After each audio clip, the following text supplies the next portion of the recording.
Stop what you are doing and assume the party escort submission position. Assume the party escort submission position or you will miss the party. What is up, my wizards? It's Dev back again from SBMTG, and we finally get to do deck techs again, like non-stop, and it's going to be awesome. Our very first deck tech officially since like every single thing's been spoiled, and we are going to do something really, really neat that I think is actually super stronger than it looks. This is Abzan Enchantments, and I know that some of you are pretty excited about this. We had like 4 or 5 different things we were going to do with this. Settled on Abzan. I do think it's the strongest thing as far as competitive play goes. So let me go ahead and let you know what's up with this crazy thing. Let me go ahead and let you know about the creatures in this deck, which we are playing a few of here, most of which are enchantments, but this guy's not. We're obviously playing 4 copies of Herald of the Pantheon. Why not play this guy? Really helps you out. That second ability helps you out a lot against aggro because we do have some setup time, and obviously, it helps you out against pretty much everything, and then it ramps you into your other enchantments. I considered playing Elvish Mystic in this deck, but I think Herald does the job well enough, and we're obviously playing 4 of him, and he is every bit as good as he reads, so there's that. You know that now. This guy's crazy. We're playing 4 Courser of Kruphix because we also have to do that, an enchantment creature. We can get out of the battle, we can get out of the graveyard with Starfield, and it counts towards Starfield. Not only that, but goes with Herald very well. You know, second turn Herald, third turn this. We can really protect ourselves well against aggro in that case, and helps us out a lot in the long game too, especially when those 2 cards combine. So, no reason not to play Courser. One of the best creatures in the entire format. Gonna do it. We're playing 4 Eidolon of Blossoms, something else we probably have to play, honestly, when you're considering the shelf for this deck. You can think of a few cards right off the top of your head, and this certainly goes in there. All 4 copies, gives us ridiculous value, and we get often more than 1 trigger return. So yeah, we're doing this. And we're playing 1 copy of Nyx Weaver. I'm considering 2, honestly. This creature's very good. Not only can you get it within Starfield of Nyx, not only does it count towards Nyx's count, but this helps you get things that we commune into the graveyard, or perhaps if we don't have a Starfield, but we do have some things in our graveyard, helps us get it back. Anything that we accidentally mill or that hits the graveyard because it got removed. This helps us get it back, and it helps us put things in our graveyard to fuel Starfield's first ability. So, actually a pretty good card. I'm considering adding a second one, but we already do most of the things we want to do without him. There is another in the sideboard. This is Doomwake Giant, and it's insane, especially once you get set up. It's just absolutely nuts. With the Starfield out, you obviously get at least the neg1 every turn, as long as you're Starfielding correctly. Eidolon of Blossoms, if you have that out, which is the thing that happens. You get a lot of good board presence in this deck. Very resilient, because when its creatures get removed, they can just get Starfielded right back into play.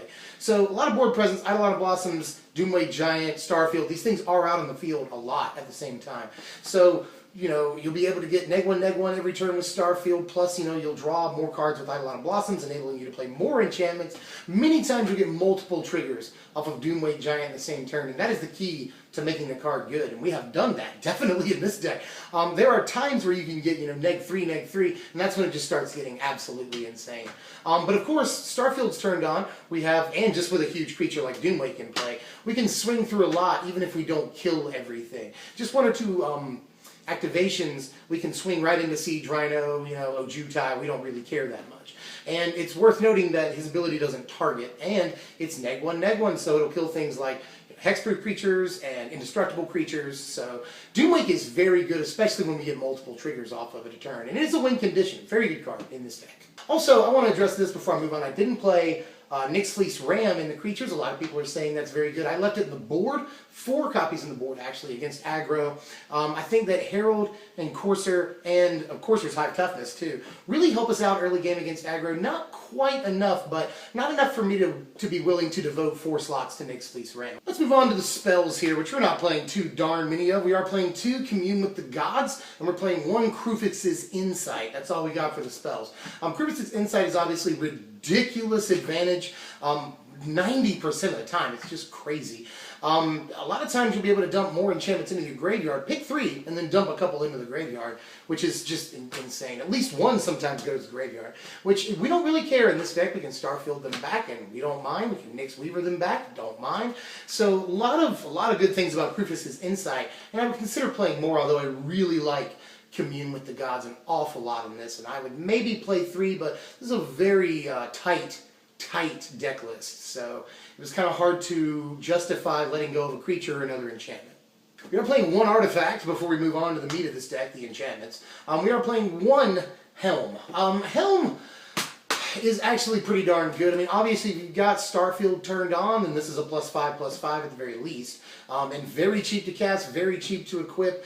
This turns out to be a fine card and can sometimes really put one of your enchantments, or just a Courser of Kruphix even, over the top. I would consider more, but I would not play 4, and 2 would probably be my max. This is a fine card, and if this accidentally goes to the graveyard from a Commune with the Gods, we can get it back with the Nyx Weaver, so that's at least one good reason to play the Weaver. So, Helm of the Gods has been better in testing than I expected it to be, and maybe play more copies, although again, very tight deck list. Now let's talk about the enchantment, sort of the meat of the deck here. I'm going to start with a controversial one, although it shouldn't be. In this deck, it overperforms. I've got 2 copies of Evolutionary Leap, and Leap is insane in this. Gives us a sacrifice outlet so that we can put more enchantments into the graveyard and then get them back with Starfield. Activating certain comes into play abilities like Doomwake, Eidolon of Blossoms. That's very, very important. Plus, when we do Leap, we usually get, we always get a desirable creature, whether it's Herald of the Pantheon, Courser of Kruphix, another Doomwake Giant. 2 on board is insane. Same with the Eidolon. If we get another Eidolon off of it and play that, 2 Eidolons on board is just absolutely nuts. And even if you're just leaping into your first Eidolon of Blossoms, it's helping you set up an awful lot. So Leap really does, like I said, overperform in this deck, and helps us sacrifice one of our problem enchantments that will be bad if we don't enchant. We're only playing 1 copy. You probably guessed what it is. But in any case, this does a lot for us in this deck. A lot of value, a sacrifice outlet, helps us get to our other creatures and extra copies of important creatures we already have on the board. Any creature that we're playing in this deck gives us a hell of a lot of value in multiples. Every single one of them does. So Evolutionary Leap is very good, and I really can't praise this card enough in this deck. We're playing 4 copies of Banishing Light because, again, we have 2. This is another one of those that's just in the shell for this deck. Helps get rid of everything and becomes a 3/3 once we turn our Starfield on. Helps activate our Starfield. If they manage to remove it, we can get it back with Starfield or Nyx Weaver. There's lots of stuff that Banishing Light accomplishes and has synergies with in this deck. So, for Banishing Light, probably the best removal that we can play.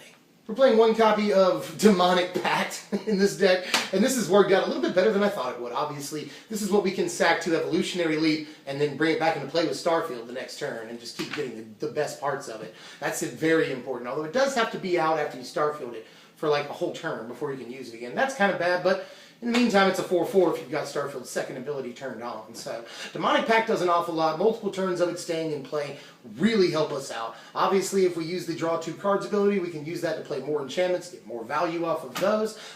The first mode on it is just insane and can sometimes win us a game, especially during attrition battles, because we build up a good, like I said, board presence. So do some of the other decks in this format right now, especially the Manifest type decks, the Mastery of the Unseen, the green-white decks, some of the Abzan Megamorph decks.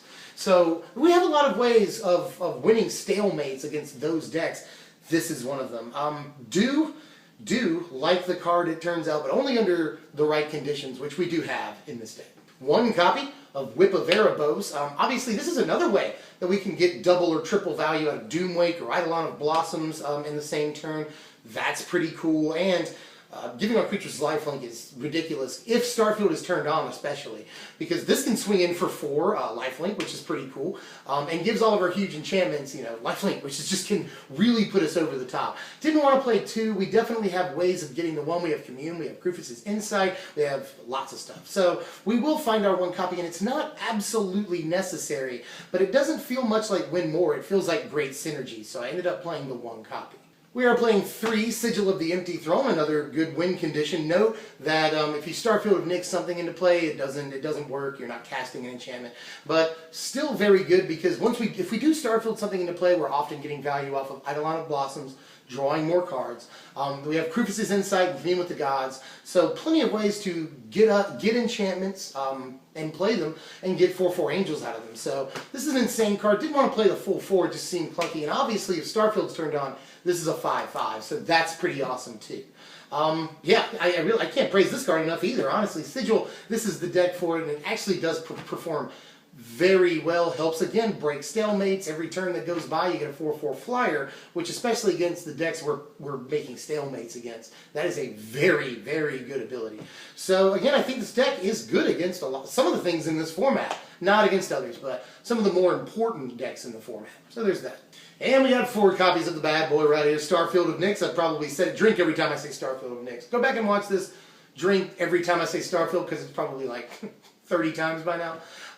You'd be blacked out by the time you got here. But anyway, Starfield does have some issues, regardless of all the praise I've heaped on it here. As soon as it becomes a creature through its second ability, it will almost certainly be, Abzan Charmed or Ultimate Priced or something like that. They're not going to leave it on the field for too long, although we do have, Commune with the Gods, again, Nyx Weaver to get it back if we have to do that. So we have ways of getting this back too, and we have the 4 copies, so we can just keep them coming. And multiple copies on the battlefield sometimes. Survives Languish, that's somewhat important in this format. Just does a lot of things for us too, keeps the deck running, and we don't absolutely have to have it to win. We can still win off of Sigil, we can still win off of Doomwake Giant, but this really is, this puts the oil in the machine right here. This does a lot for us, is the cornerstone of the deck. We can win without it, but if this is on the board, and especially if the second ability is turned on, this often wins us the game over the course of a few turns. So Starfield of Nyx really is that good once it hits the battlefield. Let's give you the lands right now. Been playing Abzan for a while, but this is a different beast than usual. We're not really playing that much black in this deck, and we could always pitch black cards into our graveyard through Commune with the Gods and things like that, and then play them for free through Starfield. So we're not really that worried about producing black mana in this mana base like a lot of the Abzan decks are. Skewed a little bit more towards green-white, so that's notable. But aside from that, it's fairly typical. Well, let me go ahead and talk about the board here for a second. There's an awful lot of options in the board. Agent of Erebos is slightly slow, but very good against certain decks. Reclamation Sage helps us kill our own Demonic Pact and other stuff so we can fuel more ETB into the battlefield interactions with Starfield. Sorin I do like in this. Silkwrap is very good. Pharika, very good against those same decks that Agent of Erebos is good against. But there are other things. I considered playing Archetype of Endurance and Brain Maggots. Those weren't quite good enough. And Dictate of Heliod felt very win-more and kind of casual. And the closest thing, there are other things I considered, but the closest thing was Spectral Ward. I almost played that in the main deck, but again, it felt slightly win-more, but was almost there. Just didn't quite feel right. Here are the power rankings. I know that's what you come here for sometimes, some of you. This deck is quite consistent. It's fairly versatile, although we do have a problem against aggro and control. Although other mid-range decks we just absolutely eat alive because we're so resilient. We get all of our guys back through a couple of different means, and we can evolutionary leap things on the block and get more value. We can gain life a lot over the course of the game, and once we get to the long parts of the game, we have a lot of value to gain. So we are fairly resilient, we are very consistent, and this deck can win a lot of games. This deck looks casual on paper, but is very competitive, honestly. There are other versions of the deck that feel a little more casual. Before I'm out here, I do want to mention there is a Abzan Enchantments deck that I had put together and just felt a little off, but it uses Elemental Bond and obviously Eidolon of Blossoms and Sphinx's Tutelage, and you can draw, 3-4 cards every turn and just end up, milling them out over the course of 3 or 4 turns. And using, just really good defense. Again, you're gaining a lot of life off of Courser and Herald, so there's that. But I didn't think Abzan Enchantments was quite there.